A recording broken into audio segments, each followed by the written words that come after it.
So it's now a great pleasure to introduce Ana Janic. She received her PhD from the University of Barcelona in 2011, and during her PhD she had publications in Science and Nature Genetics. She's currently a postdoc here in Andreas Strasser's lab. Her postdoctoral fellowship include a Tata Memorial Trust postdoctoral fellowship from the UK and also a de Pino postdoctoral fellowship from the European Union, Marie Curie Actions and the Catalan government. In 2013, she was awarded a Leukemia Lymphoma Society postdoctoral fellowship and a project grant from the Cure Cancer Australia Foundation. Her focus is on the less well understood functions of the tumour suppressor gene p53, and we look forward to hearing her story as well.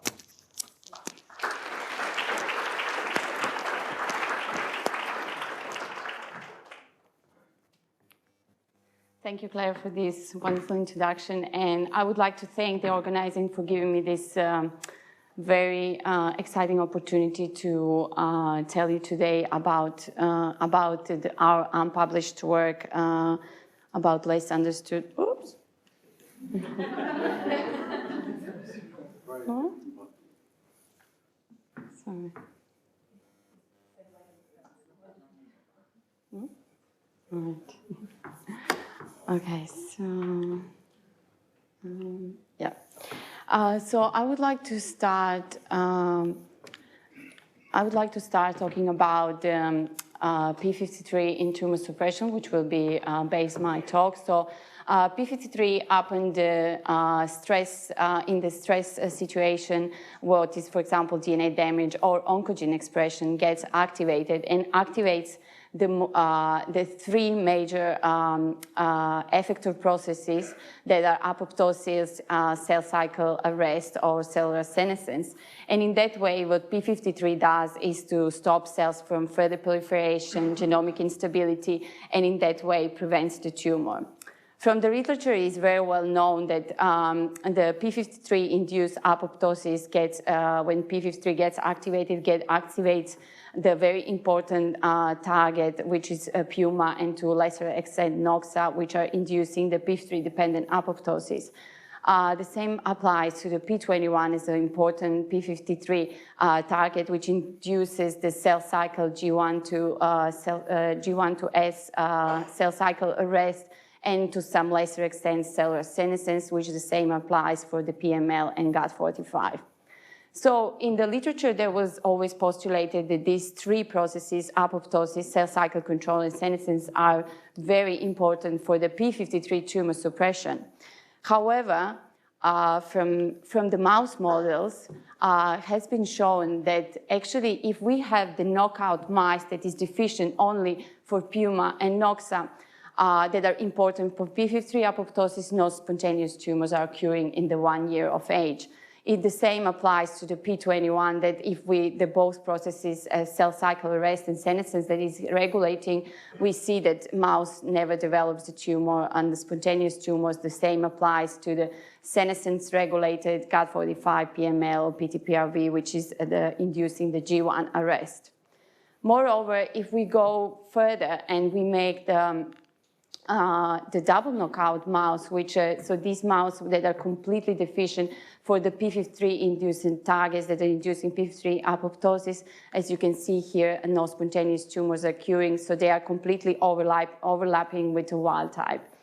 And more interesting, what we have been found is that if we have all these three most important processes for the p53 tumor suppression, so the meaning apoptosis, cell cycle arrest, and senescence down-regulated, when we completely ablated the Puma and p21, even in a triple knockout, when we have Puma, Noxa, and p21 completely ablated, as you can see here, no spontaneous tumors are occurring. So we can follow this. Triple knockout mice for the further going on further of these 300 days, 400, 500 days. So never tumors have been occurring. So that leads us to actually to the question: what happens? As you can see here, the curve for the p53 mouse is until 250 days. All the mice are dead by inducing very significant thymic lymphomas and in some cases sarcoma. So actually we are wondering what is happening if not of these three processes, what else is happening. Even if we have Myc lymphoma-driven lymphogenesis, and we mutated, if we mutate here Puma, as you can see here in the green line, we see the acceleration comparing to the Myc curve. So only when the oncogene, Myc oncogene is overexpressed, is significant acceleration. The same applies if we downregulated Puma and P21, so the p53 dependent apoptosis plus the cell cycle arrest. But this is not as so accelerated as we have from the mouse that have only one copy of the p53 in the background of the Myc oncogene. So meaning that something in between here is happening that we still don't know what is important, which can actually recapitulate this phenotype that is happening if there is a p53 knockdown. So we focused on, basically on this, this project is focused to answer this question. So we are trying to find what else, in addition to p53-induced apoptosis, cell cycle arrest on senescence, is very important for the tumor suppression. To answer this question, we performed the in vivo RNAi-based screen. So basically what we had is in-house, there were two libraries, so it was the whole genome library and p53 targeted the sRNA library that contains, from the literature we know there's around 160 genes. For each gene, we have the representation of 5 to 6 sRNA per gene. And for the purpose of this talk, I will only talk about only the focused sRNA library results that we got. So basically what we do, we take the mouse, the pregnant mouse from the Puma P21 double knockout, so then we have these two processes together knocked down. We take this hematopoietic stem cells and also the imimic Puma hematopoietic stem cells. We infect them with the library, and as our library contains also the GFP, we can follow in vivo how these tumors are developing. We wait for tumors to develop. Once the tumor is developed, we take the organs, the tumorigenic organs, take the genomic DNA and send it for the next-gen sequencing for target identification. So from this sRNA pool-directed library,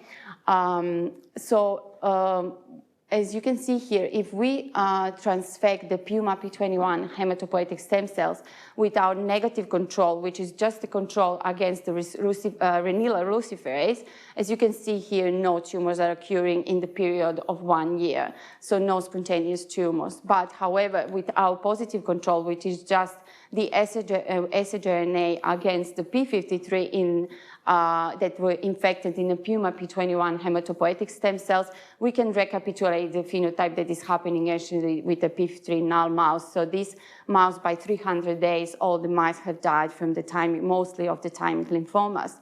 And more interesting, if we transfect these Puma P21 hematopoietic stem cells with the p53 target gene-directed library, you can see here from almost 1/3 of the mice that we have been transfected, we got lymphomas coming down by 1 year of age. So we take the genomic DNA from these tumors, and then we do the next-gen sequencing. As you can see here, so from each tumor that we get, so we get like a spectrum of different sRNAs that are occurring. This is just the percentage of the total reads that we get per tumor. And this is, for example, our, because in this library we had spiked the p53 as our positive control because we wanted to see if actually in the large pool of the sRNAs, as for example in this screen, that we have 1,000 sRNAs, we can actually pull out the potential tumor suppressor. And then from one of the tumors, we got the p53 as the most overrepresentative one sRNA. We also got some interesting targets. In this case, it's just coenzyme 3 or ERCC5. And although after the sequencing, we get like 40 different sRNAs that are enriched in a tumor, we had to go down to our list and we have to actually make somehow criteria how we can validate these genes in vivo. So we had the sRNAs that appear to have highest enrichment in tumors, then we were concentrating in the sRNAs that we identified as enriched in more than one independent tumor, and also the genes that have been targeted by different sRNAs that have been found in different tumors. And this brings us down to the 17 different sRNAs for further validation in vivo, which actually makes it visible for us to do that. So in the parallel screen, we were also doing the Myc in the Myc Puma model. So when we have the oncogene overexpressed and when we have the Puma downregulator as a potential p53 apoptosis regulator. And then we also infect the Myc Puma hematopoietic stem cells with this p53 targeted gene-directed library. And as you can see here, we have in this pink line, we have the acceleration of the tumors that are occurring only in our control, which is just non-infected cells or cells infected with an empty vector. And then in order further to sequence, we would just sequence only these 13 tumors that were coming down less than 50 days, because in that way, we just wanted to select for the sRNAs that are giving us the higher acceleration of the Myc Puma tumors. And in that way, we identified 23 different sRNAs for further validation. So this is our candidate tumor suppressor gene list.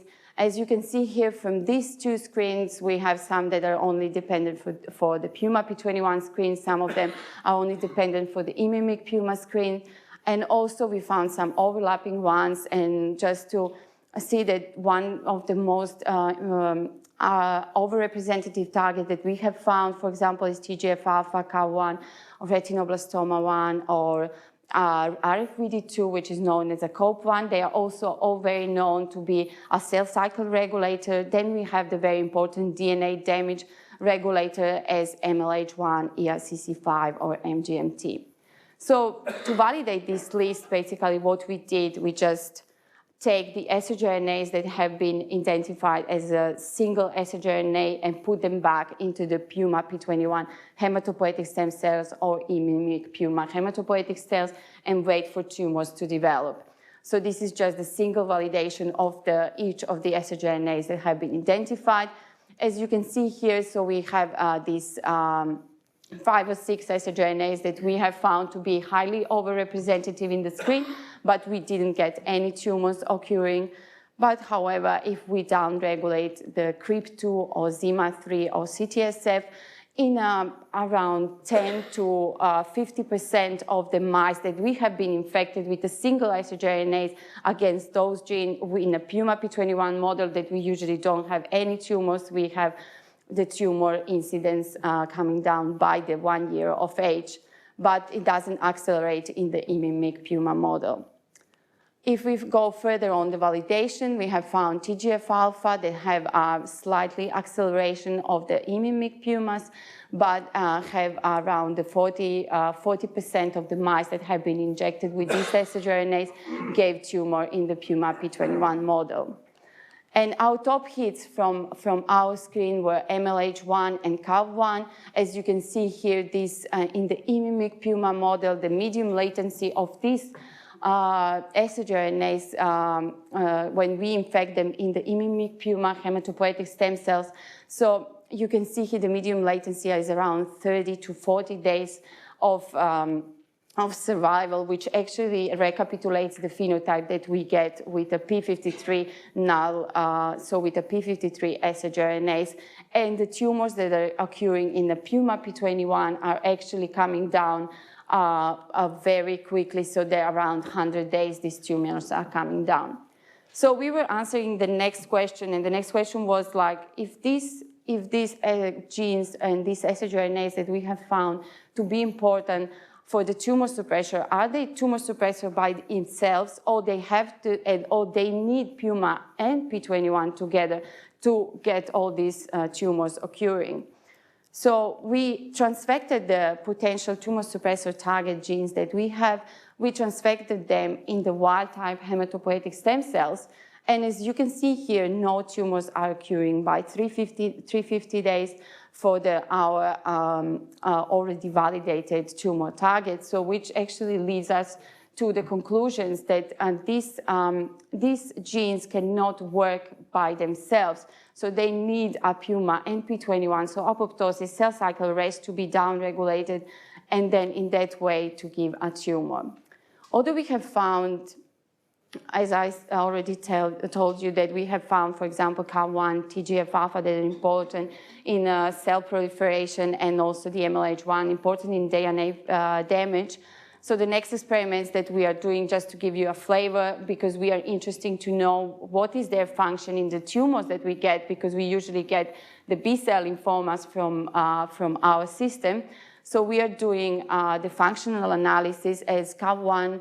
For example, in this case, for the CAV1 sgRNA, we have cloned the different sgRNAs and put them in the Myc Puma hematopoietic stem cells, put them in the lethally reconstituted mice, wait 2 to 14 days, get the pre-neoplastic cells from the bone marrow, fax them, and we can look at we looked at the DAPI staining and look for the cell profile, cell proliferation profile.